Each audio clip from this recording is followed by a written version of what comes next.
Am I the antagonist for moving my roommate's food out of my fridge? I, 19 years old female, moved out today from my dorm. I lived there for the first semester, but had to move back home due to family issues. Most of my stuff was left in my dorm room. I had my own room but common area and bathroom shared. Because I was not allowed to cancel my agreement to live there, I was fine with it and left my stuff in my room and my fridge in the common area. My roommate dropped too during this and I was to get another roommate. This was all at end of fall semester. I planned to commute since I was not far from school. Beginning of this semester, I went to my dorm room to meet my roommate and tell her that I will not be there because of family issues, but she could use the fridge. Everything was okay and she agreed. She gave me her Instagram because she didn't have a number because she was international. We kept in touch. Fast forward again to the end of this semester, I go to DM her to ask her when she is planning to move out. I see her Instagram is deactivated, so I use her email and send her an email that says that I was trying to contact her over Instagram and wanted to see when she was gonna move out. This was at 11 a.m. yesterday. I waited a couple hours to see if she responded. Nothing. I contact my resident assistant to see if she can give me her number or them call her. They try, but she doesn't answer, and I don't send another email since I figured it wasn't working. Today I go to my dorm and she's not there. Food is in the fridge. Common area and bathroom floors are sticky and hairy. Her stuff was everywhere. I don't know what to do, so I pack all my stuff hoping she'll come. She doesn't, so I asked front desk to call and email her but didn't hear back. I can't wait any longer and the front desk just tells me to just put her food in her room. I do just that and leave it at the front of her door. I told my resident assistant to tell her I tried my best to contact her. I also did not take some small things of my mine from the bathroom because they were extremely dirty and sticky because I didn't feel like causing a problem. A few hours after I check out, I get an email from her asking why I dumped all her food on the floor and why I didn't email her, along with photos. I said I did email and call. She said, my email didn't say I was moving out today and that I should have sent another email and her phone service plan was expired. I say I figured her email wasn't working since her phone wasn't, so I didn't try. Front desk people also told me it would be no point. She said I still could have sent another email. She also asked me if I scratched her MacBook on her desk and sent me a picture of it. I did not, but I'm worried that she'll try to accuse me. I'm also worried I could get charged a cleaning fee from her not cleaning the room before leaving. Even though I made it clear I was never there, it can be disputed, but I might not win, and I don't want to go through that since I hate confrontation.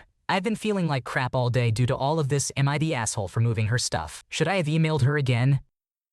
You were trying to handle a challenging situation with communication, but it seems there was a miscommunication. It's important to ensure clear and direct communication to avoid misunderstandings in the future to prevent these types of conflicts. Would I be the asshole if I confront a bridesmaid about some money issues? One of my friends, Stacy, female 31, is getting married in May. A group of friends selected by her started organizing a bachelorette party around last December, including a little trip and some activities in another city, 3 hours apart. We were 7 bridesmaids and 4 of them, me included, were from the same group. One of the others, Mary, took upon herself to organize a lot from this trip, and we were pretty thankful for that, to be honest. Every step she took, she would send us all the tickets and screenshots, so everything felt okay. A month after the first payment for the Airbnb, Mary told us that she received back the money in her account and was trying to speak with the owner of the Airbnb because she suspected the reservation was taken back. We were all shocked because it was scheduled in March, and this was already in February. We all feared it was the end.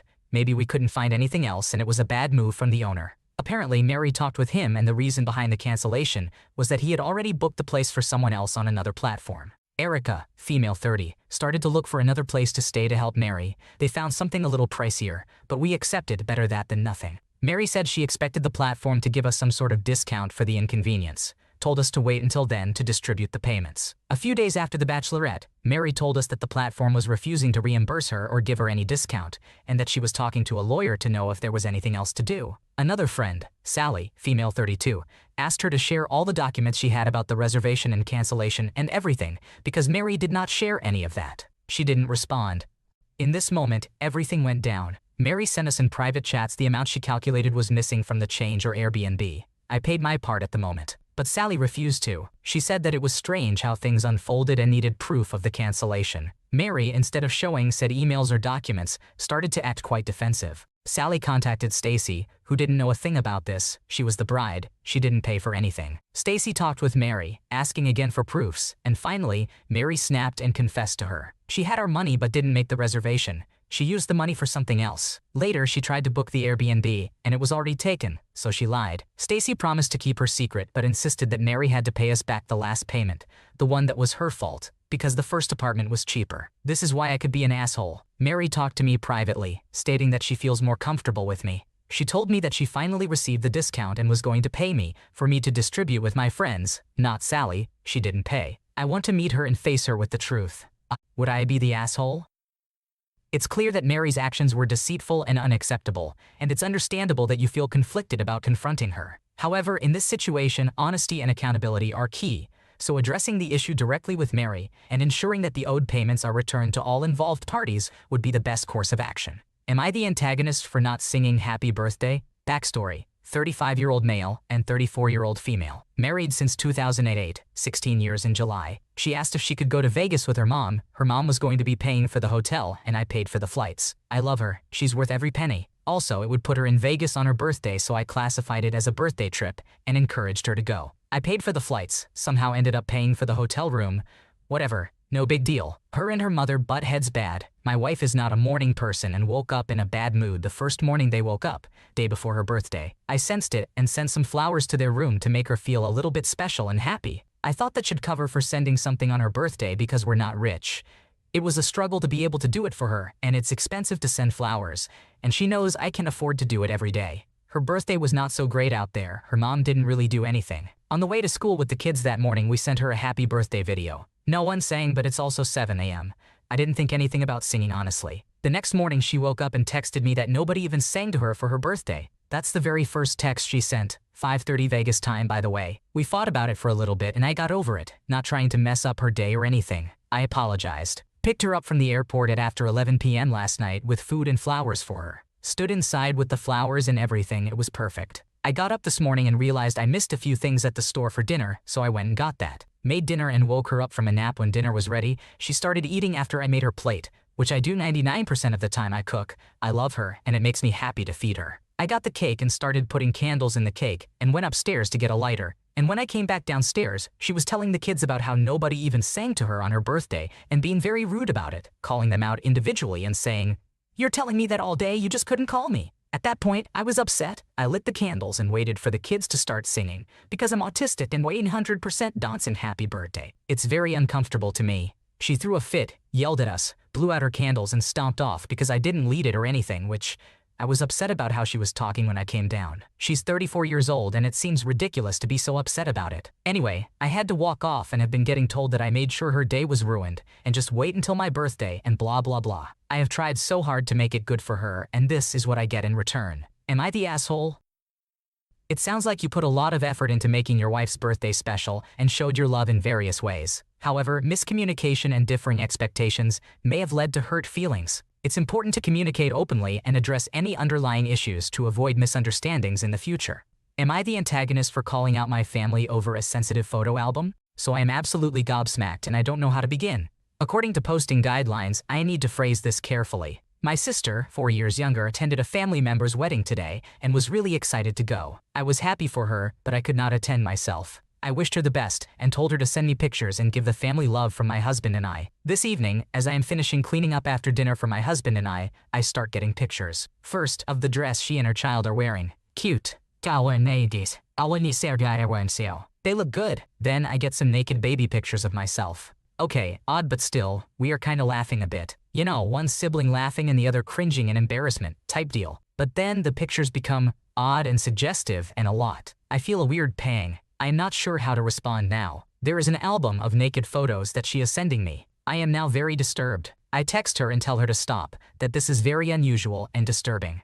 We had some gross experiences as kids that I can't mention here, but I instantly felt ill. I texted my father immediately asking why he was sending these types of pictures of us as kids. He too was not at the wedding. He was most likely laying down himself. He shot back trying to deny it, and even went so far as to question who was in one of the photos because he had scraggly facial hair, 2 days of no shave. Spoiler, it's him, my dad in the photo in question. Cue bad Batman's world's greatest detective line. My sister gets upset and says she didn't mean to upset me, and that things were different back then and not to let it get to me. I have a couple issues with this statement. 1. I do not know anybody who has sent enough funny naked pictures of their kids to fill a person's photo album. I could be unknowledgeable, or I could be flat wrong on my perception of this. I just do not know anybody who does that, so I am beyond red flags here. 2. Who keeps an album of this stuff? 3. Why is this what's brought out at a wedding? I get I am not well liked, but this seems like odd behavior to me. 4. I understand you are going to have funny, compromising pictures of your kids, and even if some of the images that crossed the line were failed attempts at that, it seems bizarre to me to want to take so many photos of that. Keep in mind these are all hard copies, physically shared via mail and in person. My dad is already saying some weird stuff, and my sister feels really bad she sent it to me. I told her not to feel bad. I told her what I am upset about is what I find to be bizarre behavior from our parents, and that it fills in some blanks, potentially, on why some of the terrible things that happened did. I could be making emotional connections, however, because I am pretty shocked. I guess I am upset, but honestly, I am really kind of stunned by this whole thing right now. Am I the a-hole? Am I the antagonist? No, you are not the a-hole in this situation. The behavior of your family in sending and keeping these inappropriate photos is indeed concerning and not something that can easily be brushed off as humorous or normal. It's important to address these issues and set boundaries to protect yourself and your own well-being. Am I the antagonist for parenting decisions made 2 years ago? My wife, 36 years old, and I, 35 years old, are going through a rough patch. I feel that my partner has unrealistic expectations. I want to work things out and get our lives to a happier place, but I'm struggling to see the way forward right now. For context, I've been with my partner for over 10 years, married for 5. We have a 5-year-old child together. She has been dealing with postpartum depression and general unhappiness with being a stay-at-home mom. She wanted to be one. She has had a difficult transition to parenthood and often feels dissatisfied and unfulfilled. She, in therapy, has been unhappy for most of her time as a parent, but it has been pretty bad for the past year. We don't get much more than an hour together without our child awake each day. She has also lost most of her sex drive. Most physical contact comes from me but is turned away.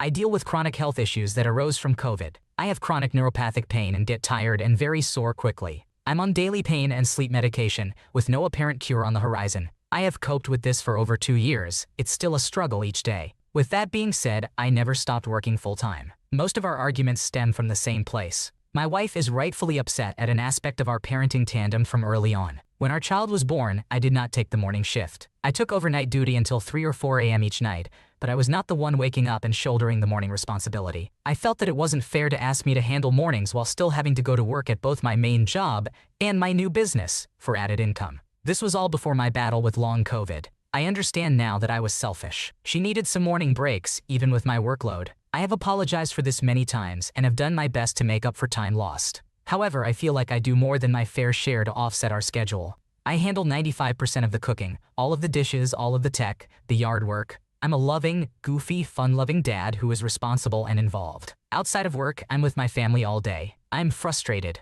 I love my child with all my heart. This is not their fault.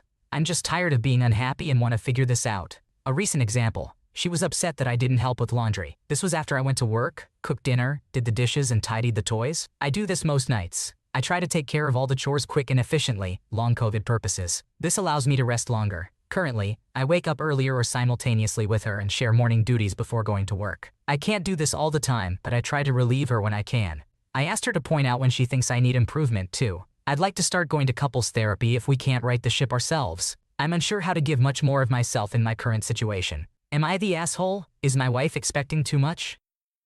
It sounds like you both have been going through a lot, and it's understandable that tensions can run high in such challenging circumstances. It's important to keep communication open and seek professional help if needed to navigate through these difficulties and find a way forward that works for both of you. Remember to be kind to yourselves and each other as you work towards a happier and healthier relationship. Am I the antagonist for not letting my partner bring their dog with them to stay with me? So to give a little background, I, 29 years old female, live alone in a 1-bedroom apartment. One of my best friends still lives with her mom and they are going to be put out of the place they live in soon. My best friend has 3 dogs that she takes care of, only one of them is actually hers, and she asked if she can stay with me if when they get put out. Of course I told her yes. I had no issue with her staying with me, especially when the cost of living is so high these days. Anyway, while I told her that she can stay, I also had to inform her that she couldn't bring her dog with her. She didn't outright get upset with me initially. She actually seemed fine with it. But maybe it's just me.